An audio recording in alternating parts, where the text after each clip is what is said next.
हूअं त कुदरती तौर मुख़्तलिफ़ खाधनि में इंसान लाइ केतिरा ई फ़ाइदा रखियल हूंदा आहिनि, पर उन्हनि मां कुझु अहिड़ा खाधा बि हूंदा आहिनि जेके माण्हूअ लाइ आबे हयात वांगुरु साबित थींदा आहिनि, जिन मां थूम बि हिकु आहे।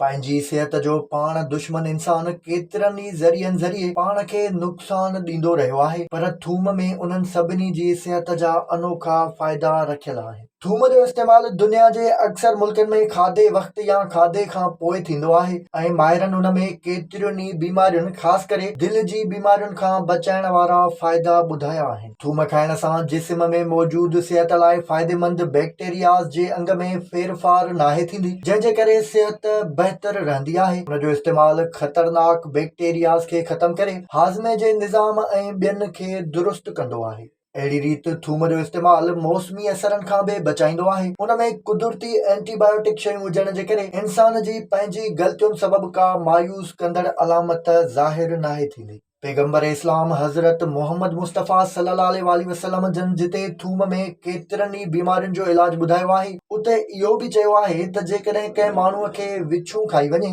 त उन जाइ ते थूम जो पाणी हारे विछूंअ जे ज़हर खां बि बची सघिजे थो। थूम न रुॻो अॼुकल्ह पर हज़ारे सालनि खां वठी रत साफ़ करण लाइ बि बहितरीन नुस्खे तौरु इस्तेमालु कई वेंदी आहे। उन सां गॾु थूम जो इस्तेमालु सियारे जी मौसम में नज़ले, ज़ुकाम, खंघि, आंद्रनि जी बीमारी, चमड़ी जी बीमारियुनि, हाई ब्लड प्रेशर, फालिज, ॿोड़ाइप, कैंसर, शुगर, कोलेस्ट्रोल जी सतह बरक़रार रखण समेत मथे जे सूर ऐं मिर्गी जहिड़ियुनि केतिरियुनि ई बीमारियुनि खां बि बचाईंदो आहे। सिहत जे माहिरनि जो चवणु आहे त थूम खाइण सां जिस्म ते थींदड़ मुख़्तलिफ़ ॻोड़ियुनि वारियुनि बीमारियुनि खां बि बची सघिजे थो। थूम जा फ़ाइदा एतिरा आहिनि जो जेकॾहिं केरु सम्झे त सोन मुल्ह ते बि थूम ज़रूरु वठणु पसंदि कंदो। कन में तकलीफ़ वारे माण्हुनि लाइ सरें जे तेल में थोरी थूम साड़े उन्हनि जे कन में विझिजे त उन्हनि खे सुकून मिली वेंदो। थूम रत मां जरासीम ख़तमु करे रत खे साफ़ कंदी आहे। बदहज़मी में मुब्तला माण्हू थूम जी चटणी ठाहे खाइनि त उन्हनि जो मादो सही थी वेंदो। थूम खाइण सां